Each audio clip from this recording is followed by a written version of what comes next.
Poglavlje 4. Knjiga Bivanje. Moć riječi ja jesam.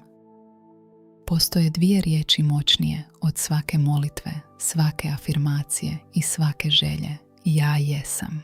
Ono što izgovoriš nakon tih riječi ne oblikuje samo sliku koju imaš o sebi. Ono oblikuje tvoju stvarnost. Ja nisam dovoljno dobar. Ja sam bezvrijedan. Ja sam previše osjetljiv. Sve to nisu samo opažanja. To su naredbe tvojoj svijesti. Ali šta bi bilo kada bi počeo govoriti sebi nešto drugačije? Ja sam dovoljan. Ja sam cjelovit. Ja sam povezan. Ja sam svjetlost. Ove rečenice nisu samo lijepe misli. One su stvaranje. Jer nisi ono što ti se dogodilo, ti si ono što nosiš u sebi. A ono što nosiš u sebi počinje da se razvija onog trenutka kada to prepoznaš. Kada Mojsije u Starom Zavjetu pita Boga, ko si ti? Bog ne odgovara imenom. Kaže, ja jesam koji jesam. Kakav odgovor? Bez titule, bez oblika, bez ograničenja, samo čisto postojanje. U toj jednoj rečenici krije se cijeli univerzum. Bog nije predmet, Bog je stanje, prisustvo, svijest. A kada kažeš ja jesam, budiš upravo tu božansku snagu u sebi. Ali ono što mnogi ljudi povezuju sa riječima ja jesam ima vrlo malo veze sa njihovom istinskom suštinom. To su uloge, uvjerenja, prosudbe. Ja sam majka, ja sam zaposlenik, ja sam pod stresom, ja nisam kao drugi. Ali sve su to stanja, priče, maske. One se mogu promijeniti i stalno se mijenjaju. Istinsko ja jesam je tiho, ne treba objašnjenje. Ne kaže ja sam dobar zato što nešto postižem.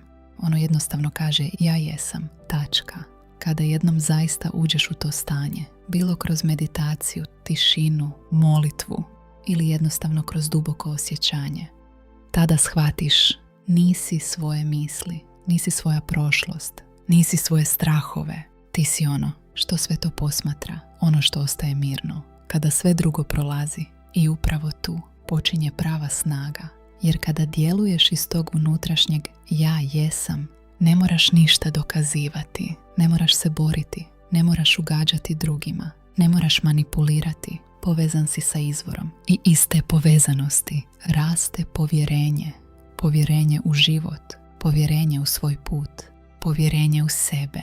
Primjeri svjesnih ja jesam, rečenica u svakodnevnom životu. Osjećaš se preopterećeno, ja sam podržan, smijem pustiti ono što me opterećuje. Sumnjaš u sebe, ja sam dovoljan. Upravo sada, takav kakav jesam. Plašiš se budućnosti, ja sam u sadašnjem trenutku. A u sadašnjem trenutku sam siguran. Osjećaš se odvojeno od drugih, ja sam povezan, ja sam dio cjeline. Ove rečenice nisu samo pozitivno razmišljanje. One su sidra, vraćaju te nazad, sebi, u ovaj trenutak, u tvoju stvaralačku svijest.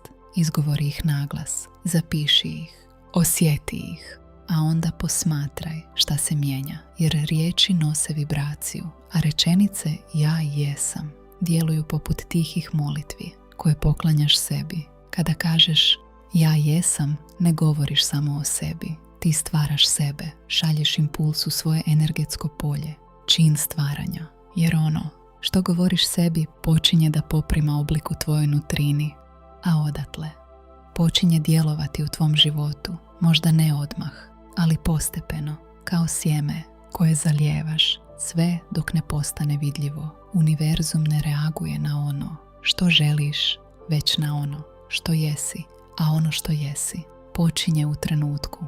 Kada to izgovoriš, povjeruješ i živiš. Zato je ja jesam toliko moćno, jer je to prvi korak od nevidljivog svijeta tvojih misli ka vidljivom svijetu tvog iskustva. Kada kažeš ja sam snažan, tvoje tijelo počinje da se opušta. Kada kažeš ja sam vrijedan, mijenja se način na koji posmatraš susrete sa drugim ljudima. Kada kažeš ja sam ljubav, šalješ nešto u svijet, mnogo prije nego što bilo šta uradiš. To nije duhovna čarolija, to je energija, svjesnost, usmjerenost. I možda, ako se dovoljno dugo budeš podsjećao na ono što jesi, jednog dana ćeš prestati da preispituješ sebe. Tada jednostavno jesi i tvoje ja jesam postat će svjetlost koja budi druge, bez jedne riječi, razmišljanje, a sada se zapitaj, sasvim tiho, sasvim iskreno, šta svakoga dana govorim o sebi, svjesno ili nesvjesno? I još važnije, da li bih sebe volio na isti način, kada bih zaista vjerovao svemu što mislim o sebi? Možda je upravo sada trenutak da doneseš novu odluku, ne zato što s tobom nešto nije u redu, već zato što si spreman da se prisjetiš onoga što zaista jesi. Reci to sebi, udahni to, povjeruj u to, ja jesam. I hvala na tome.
Und danke dafür.